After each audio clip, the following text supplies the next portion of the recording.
नमस्कार दोस्तों, स्वागत है सभी साथियों का इस ऑनलाइन डिजिटल प्लेटफॉर्म आयु विक्ट्री एजो हब पर। लगातार हमारी 500 की वाली सीरीज जो कि हिंदी के क्वेश्चन जो कि राजस्थान सब इंस्पेक्टर के लिए बहुत ही महत्वपूर्ण होने वाले हैं। आप इनके क्वेश्चन के अलावा जो भी हम साथ में व्याख्या देख रहे हैं, डिटेल में व्याख्या देख रहे हैं, जिससे कि आपका पूरा का पूरा वो चैप्टर ही क्लियर हो जाए और इसे तरह से ही हम आगे की क्लासें भी लेके आएंगे। तो आप जरूर इन क्लासों को पूरा देखिएगा और पूरा देखने के बाद में जरूर एक कमेंट कीजिएगा आपको ये क्लासें कैसी लगी। उम्मीद करता हूं आप सबकी तैयारी बढ़िया चल रही होगी, आप सब बढ़िया होंगे और इसी उम्मीद के साथ में मैं इस लेक्चर को स्टार्ट कर रहा हूं। तो चलिए स्टार्ट करते हैं। ध्यान रखिएगा, एक बात आप ध्यान रखिएगा, विशेष तौर से ध्यान रखिएगा, जितनी भी आप क्लासें देखते हैं उसमें अगर जिस किसी क्वेश्चन का अगर आंसर आपको आता है तो आप कमेंट बॉक्स में जरूर लिखने की कोशिश करें। हाँ, हालांकि आपको उस क्वेश्चन का आंसर अगर पहले भी पता चल जाता है तो भी आप उस क्वेश्चन को कमेंट में आंसर लिखने की कोशिश करें, क्योंकि आप जब तक आप खुद नहीं लिखेंगे तब तक आपको ज्यादा दिन तक याद नहीं होने वाला है। इसलिए आप जरूर कोशिश कीजिएगा, हर क्वेश्चन का आंसर आप जरूर लिखने की कोशिश कीजिएगा। चलते हैं, आज का फर्स्ट क्वेश्चन इंपॉर्टेंट क्वेश्चन है। देखिए,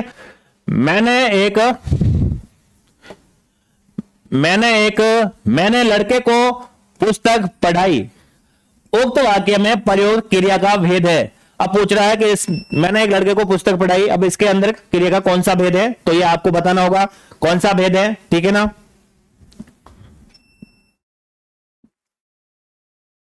भेद कौन सा है? क्या इसमें आकर्मक क्रिया है, क्या इसमें आकर्मक क्रिया है, या फिर इसके अंदर संयुक्त क्रिया है, या फिर पूर्वकालिक क्रिया है, या फिर दो आकर्मक क्रिया है। अब मैं आपको बताता हूं।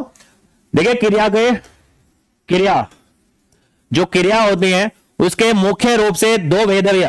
क्रिया के कितने भेद है? तो दो भेद है। कौन कौन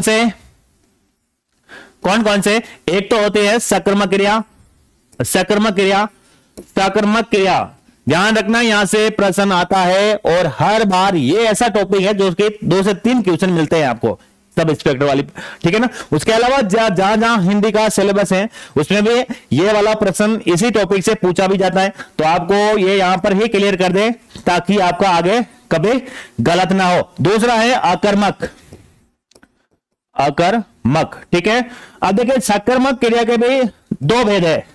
सकर्मक क्रिया के भी दो भेद है। एक तो है एक आकर्मक, एक सकर्मक, और एक है द्वे सकर्मक।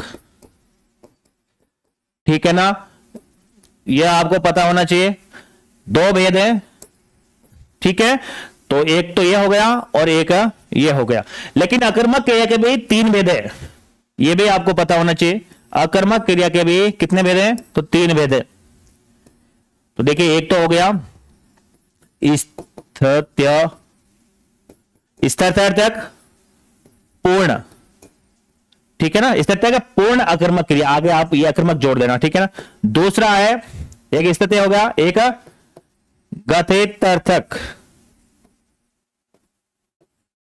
पूर्ण। ठीक है, ये भी आप बता देना। और एक होता है आपके कौन सा? अपूर्ण अकर्मक। तो यह सबको पता होना चाहिए कि क्रिया, यही पूरा टोटल इसका चैप्टर है। और ध्यान रखना, ये चैप्टर के अंदर देखिए क्रिया ध्यान रखना, कई बार यहां से सिंपल क्वेश्चन आ जाता है कि क्रिया के कितने भेद है, तो आपको बताना है क्रिया के 2 भेद है। सकर्मक क्रिया कितने प्रकार की है, तो आप बता देना, अब एक आकर्मक और द्विआकर्मक। अब देखिए, जो हमारा प्रश्न आ रखा है वो सकर्मक क्रिया की बात कर रहा है। अब देखिए, मैंने लड़के को पुस्तक पढ़ाई, इसके अंदर क्या हो रहा है? मैंने लड़के को पुस्तक पढ़ाई, इसका हिसाब आकर्मक तो है नहीं, क्योंकि यहां पर क्या है? पुस्तक, और पुस्तक को पढ़ाना क्रिया है, पुस्तक कर्म हो रहा है, इसका मतलब सकर्मक तो जरूर है। आकर्मक होता तो सिर्फ क्रिया का प्रभाव किस पे पड़ता? कर्ता पर पड़ता। ठीक है ना, कर्ता पर ही प्रभाव पड़ता। ठीक है ना, लेकिन अगर सकर्मक हो गई तो कर्म पर प्रभाव पड़ेगा, किसका? क्रिया का। ठीक है ना, तो यहां पर आकर्मक हो नहीं सकते, संयुक्त यहां पर है नहीं, पूर्वकालिक यहां पर है नहीं, इसका मतलब देव आकर्मक क्रिया ही सही होगा, क्योंकि वहां पर कर्म की प्रधानता दिखाई दे रही है। मैंने लड़के को पुस्तक पढ़ाई। अब देखिए, देव आकर्मक क्रिया के अंदर, सकर्मक क्रिया के अंदर मेन इंपॉर्टेंट चीज आपको याद रखना है, जब भी प्रश्न आता है आकर्मक सकर्मक का, तो सबसे पहले आपको वाक्य के अंदर यही ढूंढना है कि उस वाक्य के अंदर कर्म है या नहीं है, क्या उसके अंदर कोई कर्म है या नहीं है।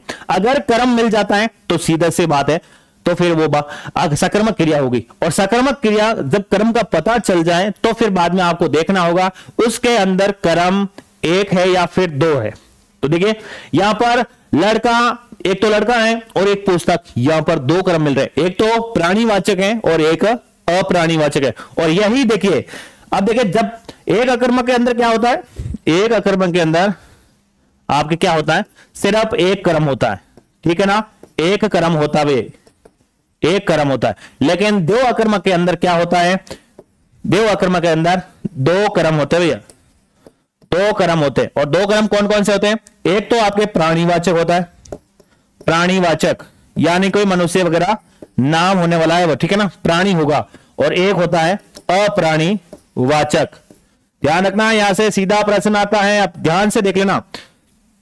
अब देखिए जो प्राणीवाचक होता है यह हमेशा विभक्ति के साथ होता है, जो भी कारक की विभक्ति होगी उस विभक्ति के क्या होने वाला है, साथ होने वाला। लेकिन अप्राणीवाचक हमेशा ध्यान रखना ये क्रिया के तो समीप होगा, क्रिया के ये क्या होगा, मैं यहां पर लिख रहा हूं, एक मिनट कलर चेंज कर देता हूं। अब देखिए जो अप्राणीवाचक होता है, मैं यहां लिख रहा हूं, ये ऊपर वाला अलग है, यहां पर इसके आगे लिख रहा हूं, ये हमेशा अप्राणीवाचक विभक्ति तो विभक्ति रहित होगा, ठीक है ना, मतलब इसकी विभक्ति साथ में नहीं लगेगी, कारक की कोई विभक्ति अप्राणीवाचक के अंदर नहीं लगेगी, नहीं लगेगी, ध्यान रखना।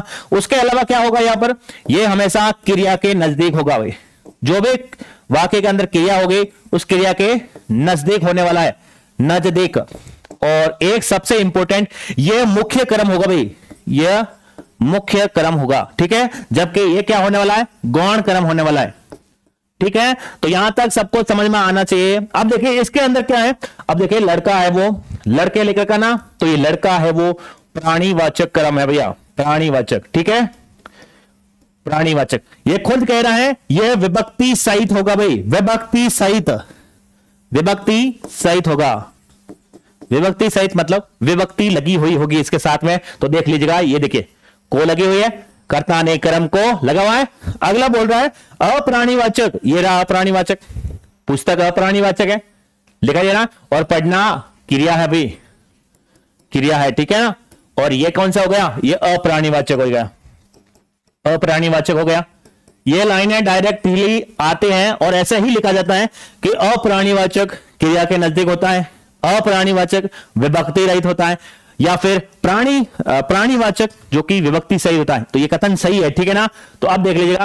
और आपको सबसे इंपॉर्टेंट जब भी सकर्मक क्रिया का प्रश्न आएगा, सकर्मक क्रिया का जब भी प्रश्न आता है तो आपको एक ही चीज याद रखनी है, आपको क्या करना है, उससे क्या से सवाल करना है, किसे, किसको, किसे और किसको, इनसे सवाल करना होगा। यहां पर मिलेगा मुख्य क्रम, जब क्या का जवाब आएगा तो मुख्य जवाब। देखिए मैंने लड़के को क्या पढ़ाई, तो देखिए पुस्तक जवाब आ रहा है। और मैंने किसको पुस्तक पढ़ाई, तो आ रहा लड़के, लड़के गौण क्रम आ रहा है, तो यहां पर गौण क्रम आएगा। ध्यान रखना, गौण क्रम हमेशा किसे और किसके से प्रश्न के उत्तर आएगा तब तो गौण क्रम होगा, जबकि क्या से अगर प्रश्न का उत्तर मिल रहा है उसके अंदर, इसके अंदर भी क्या का उत्तर मिल रहा है, पुस्तक, जबकि किसको का उत्तर मिल रहा है, लड़के। इसका मतलब लड़का इसके अंदर गौण क्रम है, मुख्य क्रम की भूमिका निभा रहा है पुस्तक, और पढ़ना क्रिया हो गई, ठीक है। तो प्रश्न को सही करने का सिर्फ यह एकमात्र ट्रिक है, तो ध्यान रखना क्या, किसे, किसको। अगर सकर्मक क्रिया का प्रश्न आता है तो आपको अगर सही करना है तो फिर आपको सबसे पहले उसको यही प्रश्न करना है।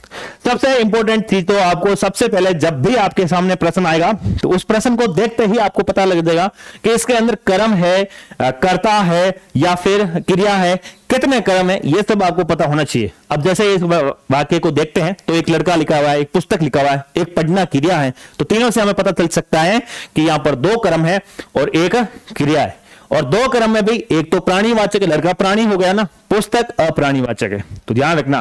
और जब भी अकर्मक का प्रश्न आएगा, अकर्मक का जब भी प्रश्न आता है तो आपको ध्यान रखना है कौन से प्रश्न करना होगा, ठीक है। अकर्मक के अंदर हमेशा ध्यान रखना क्रिया होती है लेकिन क्या नहीं होता है? कर्म नहीं होता है। कर्म नहीं होता है अकर्मक के अंदर, क्योंकि इसके पहले से ही लिख रखा है अकर्मक, मतलब कर्म नहीं है। ठीक है ना, तो यह आपको पता होना चाहिए। अब तक यहीं तक पढ़ा है। और अकर्मक क्रिया के भी 3 प्रकार से होती भी, इसका आगे प्रश्न आएगा तो इनको अभी वर्णन देख लेंगे। स्थिति पूर्ण मतलब स्थिति की जानकारी देने वाला यह। गति तर्क पूर्ण मतलब उस कोई भी वस्तु गति होती होगी, और अपूर्ण मतलब वो कार्य अभी तक पूर्ण नहीं हुआ होगा। ऐसे भी इन तीनों के उदाहरण भी कई बार पूछा गया है। अब आपको इन दोनों के उदाहरण ध्यान रखना है। एक बार वापस देख लीजिएगा। क्रिया के 2 भेद, एक सकर्मक एक अकर्मक। सकर्मक के 2 भेद, एक अकर्मक 2 अकर्मक। एक सकर्मक जिसके अंदर एक कर्म होने वाला है, 2 अकर्मक 2 कर्म होने वाले, और 2 कर्म में भी एक प्राणीवाचक होगा एक अप्राणीवाचक होगा।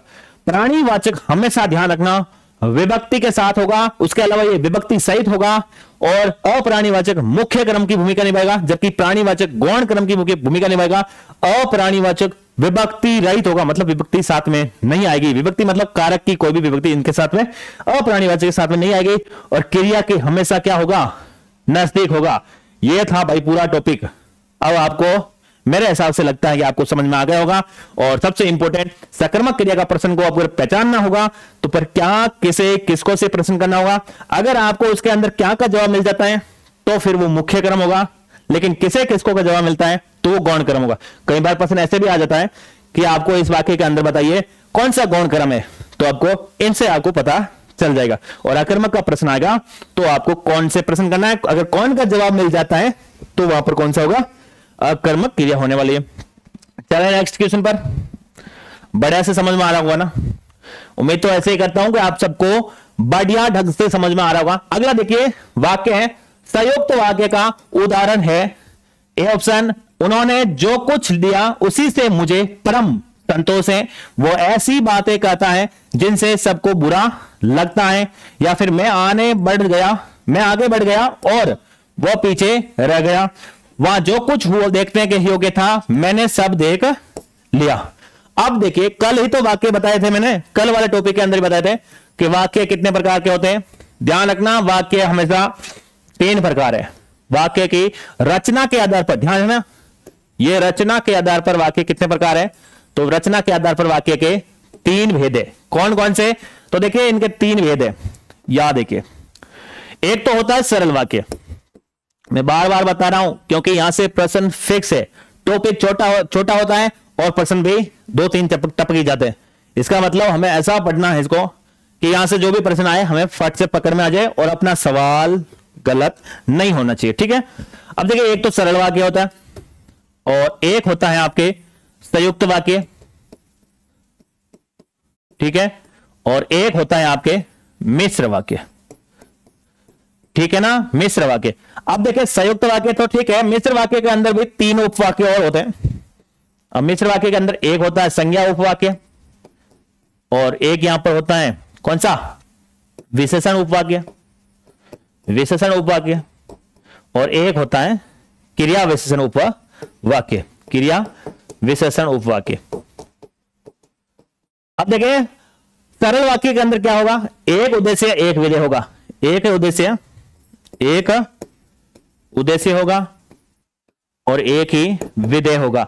विधेय मैंने कल ही तो बताया था। विधेय को आप अगर सही ढंग से याद न रहे, विकी से याद रख सकते हैं। वे विधेय के मतलब क्रिया को ही विधेय बोलते हैं और कर्ता को ही उद्देश्य बोलते हैं। मतलब एक कर्ता होगा एक उद्देश्य होगा तो सरल वाक्य होगा। लेकिन ध्यान रखना, जो समुच्चय बोधक शब्द है उनसे अगर वाक्य जुड़ा हुआ है तो फिर कौन सा होगा?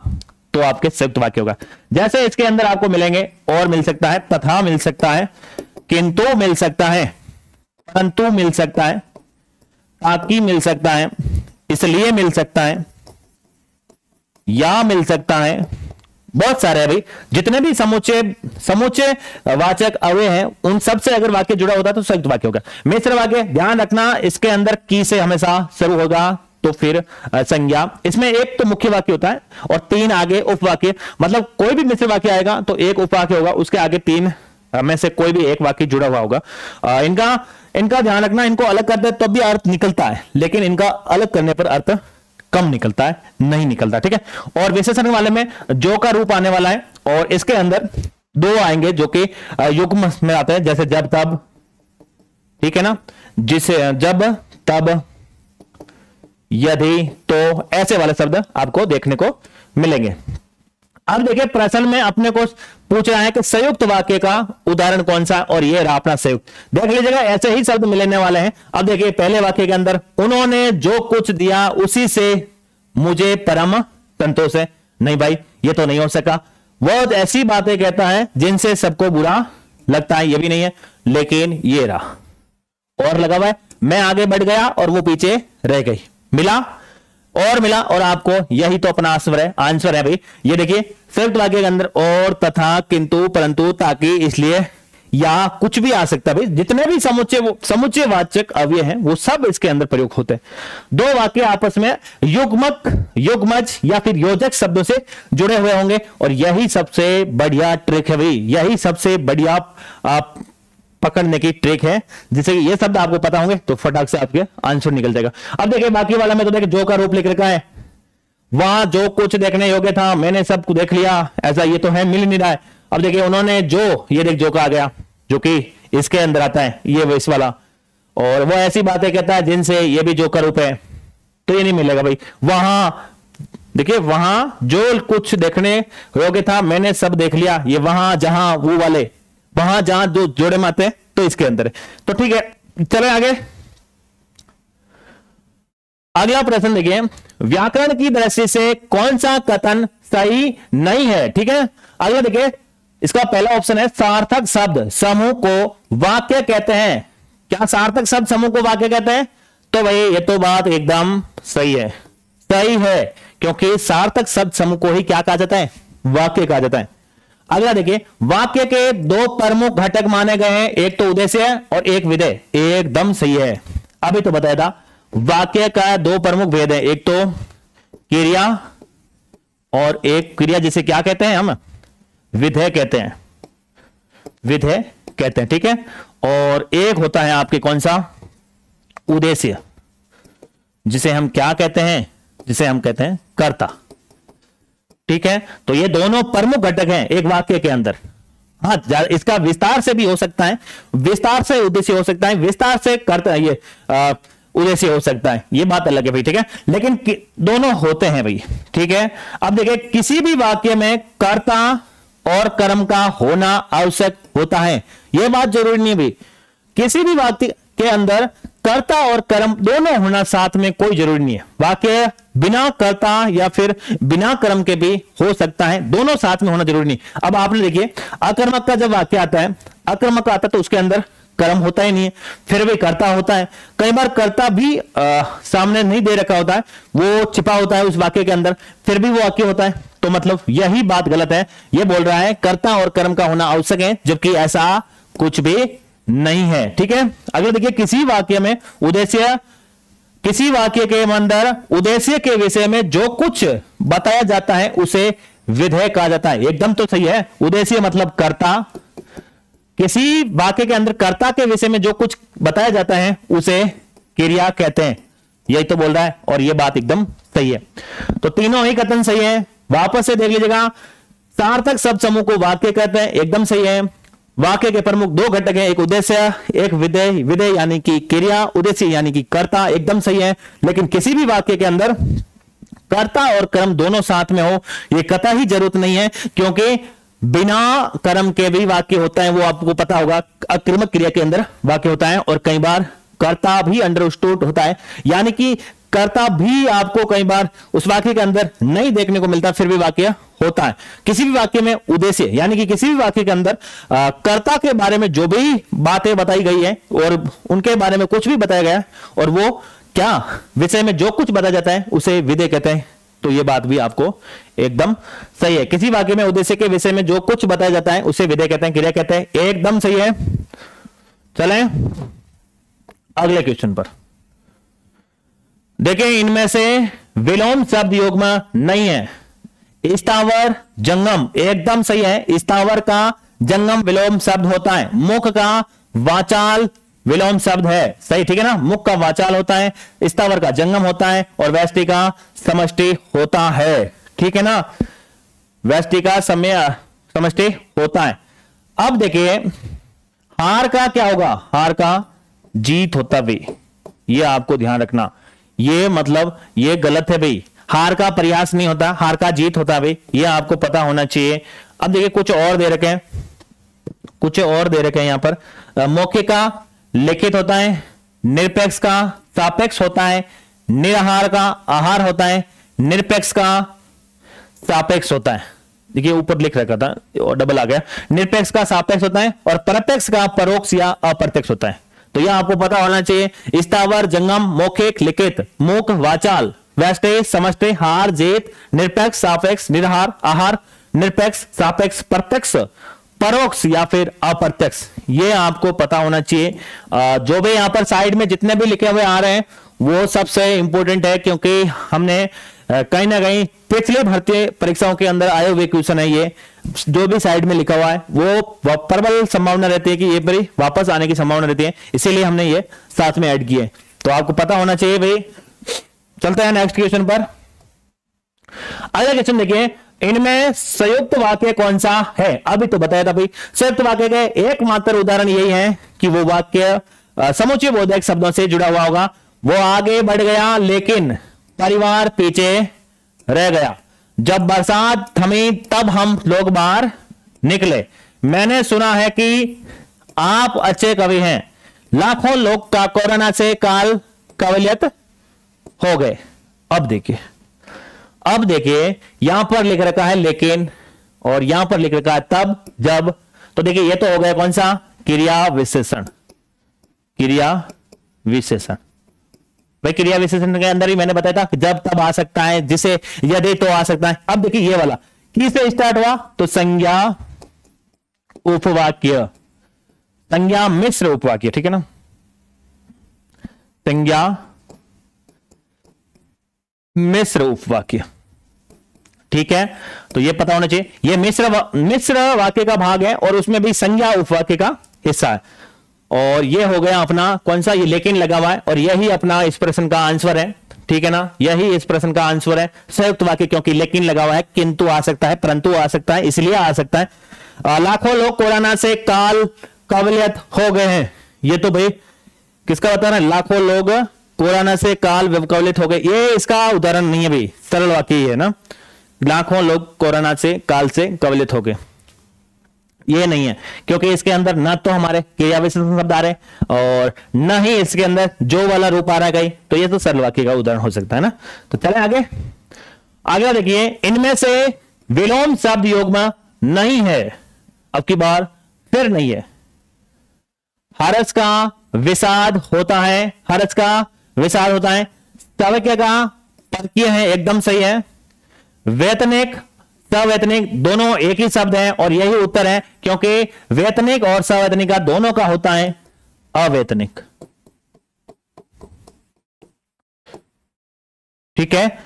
वेतनिक सवैतनिक दोनों का मतलब एक ही होता है और इन दोनों का जो विलोम शब्द है वो आपके कौन सा है? अवेतनिक होगा।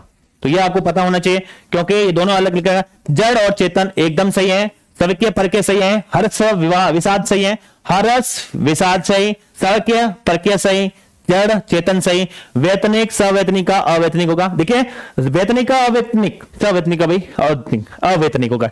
वेतनिक और सवैतनिक दोनों एक ही शब्द है। अब देखिए, अनुज का अग्रज होगा, उपेक्षा का अपेक्षा होगा, अतिवृष्टि का अनावृष्टि होगा, सार्थक का निर्थक होगा, यथार्थ का आदर्श होगा, स्थावर का जंगम होगा, स्थावर का जंगम होगा। एक बार वापस देखिएगा, अनुज अग्रज, उपेक्षा अपेक्षा, अतिवृष्टि अनावृष्टि, अतिवृष्टि बहुत ज्यादा बारिश, अनावृष्टि हो ही नहीं है ना, सार्थक निर्थक, यथार्थ आदर्श, स्थावर जंगम, ये वाले आपको याद होने चाहिए, क्योंकि यहां पर प्रश्न बन जाता है इन्हीं में से, क्योंकि जो सबसे बढ़िया होते हैं उन्हीं में से प्रश्न बनाया जाता है।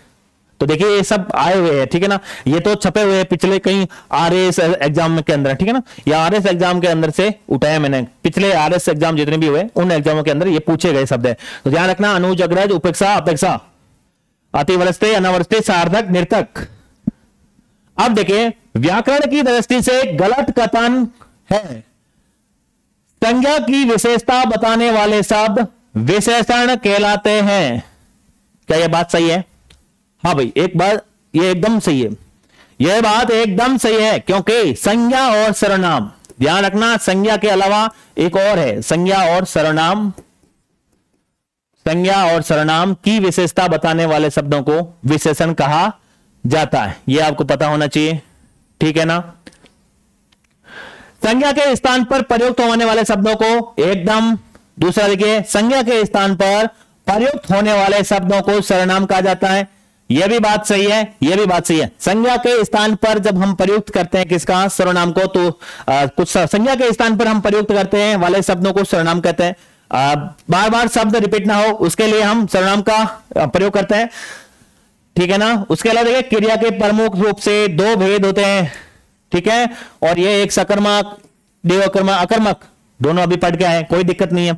लेकिन देखिए, सर्वनाम और क्रिया की विशेषता बताने वाले शब्द क्रिया विशेषण कहलाते हैं। एकदम गलत है, एकदम गलत है, क्योंकि सिर्फ यहां पर सिर्फ क्रिया विशेषण है, वो क्रिया की विशेषता बताते हैं, क्रिया की विशेषता, क्रिया की विशेषता बताने वाले शब्द है क्या कहलाते हैं, क्रिया विशेषण कहलाते हैं भाई, क्रिया विशेषण कहलाते हैं, यह आपको ध्यान रखना। क्रिया की विशेषता बताने वाले क्रिया विशेषण कहलाते हैं। लेकिन विशेषण की एक और आता है, विशेषण की विशेषता बताने वाले को क्या कहते हैं, इसको कहते हैं प्रविशेषण। प्रविशेषण अभी लिखा था ना, ये देखिए, क्रिया की विशेषता बताने वाले को तो क्रिया विशेषण कहते हैं, जो कि यहां पर सर्वनाम लिख दिया है, इसकी वजह से ये गलत हो गया, क्रिया तो सही था। लेकिन कुछ प्रश्न, एक प्रश्न ये भी आता है कि विशेषण की विशेषता बताने वाले शब्दों को क्या कहते हैं, तो प्रविशेषण कहा जाता है। तो ये दोनों प्रश्न आपको पता होना चाहिए, प्रविशेषण किसे कहते हैं और विशेषण किसे कहते हैं, संज्ञा किसे कहते हैं, सर्वनाम किसे कहते हैं, ये परिभाषाएं भी आपको पता होना चाहिए, क्योंकि ये भी प्रश्न आता है। संज्ञा किसी वस्तु, व्यक्ति, नाम, स्थान, है ना, को संज्ञा बोला जाता है, उनके नाम को ना, और संज्ञा के स्थान पर प्रयुक्त होने वाले शब्दों को सर्वनाम कहते हैं। और ध्यान रखना, क्रिया के प्रमुख दो भेद होते हैं, सकर्मक, अकर्मक, अभी पढ़ के आए थे, और सकर्मक के खुद के दो भेद है आगे। क्रिया की विशेषता बताने वाले क्रिया विशेषण, विशेषण की विशेषता बताने वाले प्रविशेषण, यह आपको पता होना चाहिए, कई कई बार ऐसे सीधे डायरेक्ट भी क्वेश्चन पूछे गए। अब देखिए अगला प्रश्न, देखिए, निम्नलिखित में से शुद्ध वाक्य है, मेरी बात ध्यान के साथ सुनो, साहित्य और समाज का घनिष्ठ संबंध है, एक लोटा पानी से भरा लाओ, वह सारी रात भर जागता रहा। देखिए यहां पर देखिए, रात भर भी लिखा हुआ है और जागता रहा, सारी रात भर भी लिखा हुआ है, सारी भी लिखा हुआ है। अब सारी और रात भर तो एक ही मतलब हुआ ना भाई, सारी रात या फिर रात भर एक ही हुआ, डबल शब्द है, ठीक है। और मेरी बात ध्यान पूर्वक सुनिए आ जाएगा यहां पर, या फिर ध्यान पूर्वक आएगा यहां पर। साहित्य और समाज का घनिष्ठ संबंध है, यह वाक्य एकदम सही है भाई, यह वाक्य एकदम सही है, कोई दिक्कत नहीं है।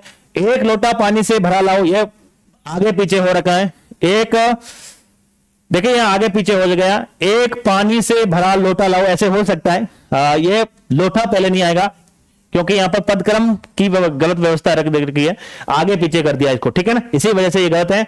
ऊपर ध्यानपूर्वक आएगा, ये दोनों शब्द सेम आगे और ये आगे पीछे। अब देखिए, मैं तेरे को बता दूंगा, ये प्रश्न देखिए, मैं तेरे को बता दूंगा, यहां पर तेरे नहीं आएगा, तुझे आएगा भाई, ठीक है। पिताजी ने मुझसे कहा, यहां मुझसे नहीं आएगा, क्या आने वाला है, मुझे आने वाला है, तब ये वाक्य शुद्ध बनेगा, ये भी आपको पता होना चाहिए। उसने जल्दी घर जाना था, उसने नहीं आएगा, क्या आएगा, उसे, तो आपको पता होना चाहिए।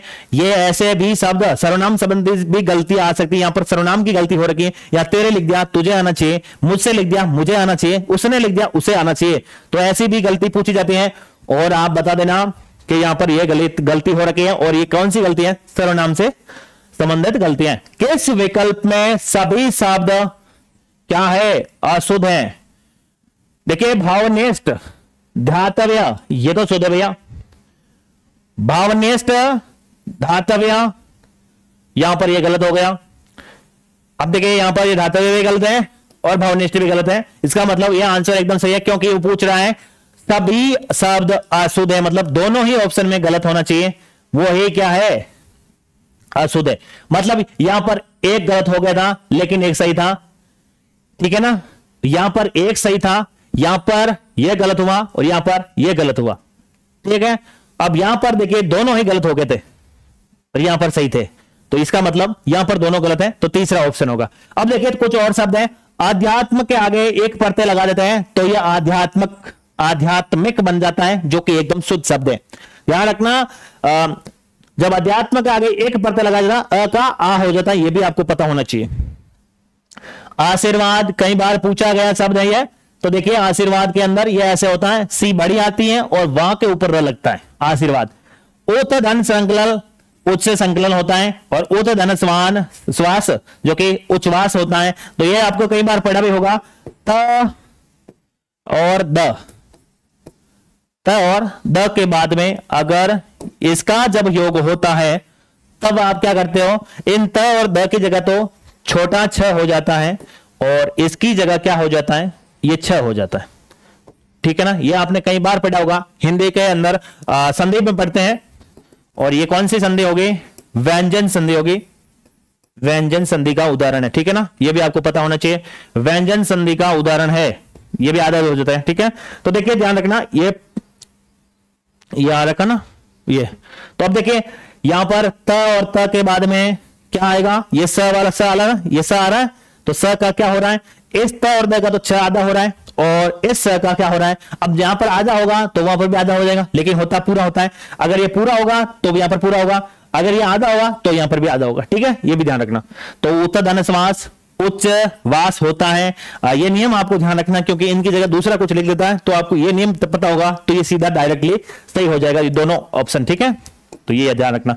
पारितोषक नहीं होता है, पारितोषिक होता है, ये आपको कई बार पूछा गया सवाल है। अतिशयोक्ति होता है, यहां पर क्या है ना, यहां पर गलती कर रखी होती है, यहां पर ये इतना सा ही लिखता है, ठीक है ना, जबकि यहां पर क्या है, ये पूरा शब्द है, सब पूरा आता है, ठीक है ना। और यहां पर ये मात्रा नहीं लगाता है, और जबकि ये मात्रा पूरी है। पारितोषक नहीं होता है, पारितोषिक होता है, ठीक है। तो ये दोनों शुद्ध शब्द है, तो ये पता होना चाहिए। आध्यात्मिक, आशीर्वाद, उच्चकल और उच्च वास, और पारितोषिक और अतिशयोक्ति, तो ये आपको पता होना चाहिए। चले आगे नेक्स्ट क्वेश्चन पर। देखिए कौन सा वाक्य अशुद्ध है, दाल में कुछ गिरा है, दाल में कुछ गिरा है, यह वाक्य तो एकदम सही है भाई, कोई दिक्कत नहीं है। वह बुरे आदमी नहीं है, यह गलत है भाई।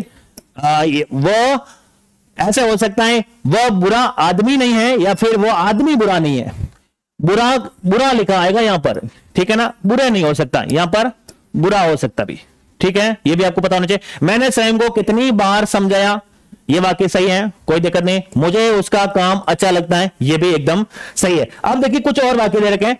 मौर्यकालीन समय में लोग सुखी थे। अब देखिए हमेशा ध्यान रखना, जब भी हम काल की कोई वाक्य के अंदर जब भी काल की अगर जानकारी देते हैं तो दो चीज एक बार रिपीट नहीं होनी चाहिए। अब खुद मौर्यकालीन बता रहा है कि ये मौर्यकाल की घटना है, तो आगे समय का दर्शाने की कहां जरूरत है, इसीलिए ये वाक्य गलत हो रहा है। इसका मतलब ये समय यहां से हटेगा, समय यहां का हटेगा, क्या होगा, इस वाक्य का होगा मौर्यकालीन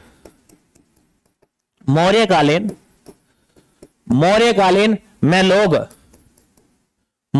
लोग क्या थे, सुखी थे। यह वाक्य एकदम शुद्ध है, ठीक है, क्योंकि समय के साथ में दो समय बताना गलत है भी। अगला देखिए, समस्त मानव मात्र का भला साथ सोचिए। अब देखिए यहां पर मानव मात्र लेख रखा है, तो इसका मतलब यह हो गया जितने भी मानव हैं उन सब की बात कर रहा है, तो फिर समस्त लगाने की कहां जरूरत है, यहां पर एक्स्ट्रा शब्द लिख रहा है। तो देखिए मानव मात्र का भला सोचिए, यह सही वाक्य है। समस्त यहां पर गलत लगा हुआ है, ठीक है ना, इसको हटाना पड़ेगा और यहां पर समय हटाना पड़ेगा। यह एक्स्ट्रा शब्द जोड़ दिए, जबकि यहां पर काल की जानकारी दे रहा है खुद, और यहां पर पूरी मानव कौम की जानकारी दे रहा है, फिर भी यहां पर समस्त लगा रहा है, जबकि यहां पर इसकी जरूरत नहीं है। तो ये आपको ध्यान रखना है, ऐसे भी कई बार एक्स्ट्रा शब्द भी जोड़े जा सकते भी। अगला देखिए, निम्नलिखित में से सरल वाक्य या फिर साधारण वाक्य है। और साधारण वाक्य की परिभाषा हमें पता है सर जी कि उसमें अंदर एक विधेय होता है, एक उद्देश्य होता है, एक कर्ता, एक क्रिया होनी चाहिए। जहां अभी रेगिस्तान है वहां किसी समय जंगल था, जहां वहां किसका उदाहरण है? किसका उदाहरण है? क्रिया विशेषण का। बताया था हमने, है ना? किसका उदाहरण है? क्रिया विशेषण का, है ना? क्रिया विशेषण का। यह क्रिया विशेषण का उदाहरण पहला तो, मेरा भाई यहां आएगा या मैं यहां से उसके पास जाऊंगा। मेरा भाई यहां आएगा या फिर मैं वहां जाऊंगा, यहां लगा हुआ है संयुक्त वाक्य। किसका वाक्य उदाहरण है? संयुक्त वाक्य। ठीक है। अगर देखिए, जो जितना मांगता है उसको उतना दिया जाता है, जो यानी कि विशेषण उपवाक्य, जो लगा हुआ है विशेषण उपवाक्य। अगर देखिए, दिन का थका हुआ आदमी रात को खूब सोता है। ठीक है, यही वाक्य सही है, यही सरल वाक्य है भैया। ठीक है ना? तो आपको ये पकड़ में आना चाहिए, हमें देख लेना है ना। तो जो का रूप होना चाहिए, ना युग्मज वाले शब्द होने चाहिए, जब तब या फिर जो सो जहां वहां, ऐसा कुछ भी शब्द नहीं होना चाहिए। अगर वो है तो उसमें कर लेंगे, कौन से वाले में? संयुक्त में कर लेंगे। और की है या फिर जो का जितना भी रूप है या फिर ये जोड़े वाले हैं तो ये मिश्र वाक्य के अंदर कर लेंगे। तो ये आपको पता होना चाहिए। संयुक्त वाक्य के हमें अंदर हमेशा ध्यान रखना, समुच्चय बोधक अव्यय के वो आएंगे युग्मक वाले शब्द, तो ये भी आपको पता होना चाहिए। आज का नेक्स्ट क्वेश्चन है, कौन सा वाक्य शुद्ध है? ये बात जब मैं छोटा था उस समय की है। बकरी को बारीक काटकर घास खिलाओ। वह पुस्तक जो अलमारी में रखी है वो बहुत अच्छी है। या फिर मुझे शिक्षाप्रद कहानियों की पुस्तक चाहिए। यही सही है चौथा ऑप्शन, क्योंकि देखिए, बकरी को घास को बारीक काटकर खिलाओ, ये होता था। ये बात उस समय की है जब मैं छोटा था, ऐसे होगा, है ना? तो ये आपको पता होना चाहिए। कर्म का आगे पीछे कर रखा है, इसी वजह से ये गलत हो गया। और अपना ये जो सबसे लास्ट वाला है ये एकदम सही है। और ये थी आज की क्लास। कैसी लगी क्लास आप जरूर बताइएगा कमेंट करके। ऐसे ही प्रश्न हम हर रोज लेके आते हैं और आगे भी ऐसे ही लेके आने वाले हैं। तो जरूर आप पूरी क्लास को देखिएगा और क्लास को हर रोजाना देखिएगा। इसकी व्याख्या को सही ढंग से देखने की कोशिश कीजिएगा। हर क्लास के अंदर हम पूरी कोशिश करते हैं कि आपका जितना भी टॉपिक है उस टॉपिक को हर क्वेश्चन के अगर क्वेश्चन के अंदर वो टॉपिक पूछा जाता है तो उस पूरे टॉपिक को एक साथ कवर करने की कोशिश करते हैं। और वो तरीका बताया जाएगा। सबसे पहले उस सवाल को पकड़ने की या फिर उस प्रश्न को करने की अप्रोच क्या लगानी चाहिए, या फिर कोई ट्रिक हो सकते हैं, या फिर ऐसा क्या शब्द ढूंढा जाए कि उससे हमें वो प्रश्न पकड़ में आ जाए और हम उसका हल कर दें। तो ये ठीक है। ऐसे ही क्लास हम आगे और लेके आएंगे। तो मिलते हैं एक नेक्स्ट क्लास के अंदर। तब तक अपनी तैयारी को और बेहतरीन बनाते रहिएगा और सब खुश रहिएगा। उसके अलावा अपनी तैयारी को लगातार मेहनत करते रहिएगा, बीच में मत छोड़िएगा। चलते हैं। धन्यवाद आपका बहुत बहुत।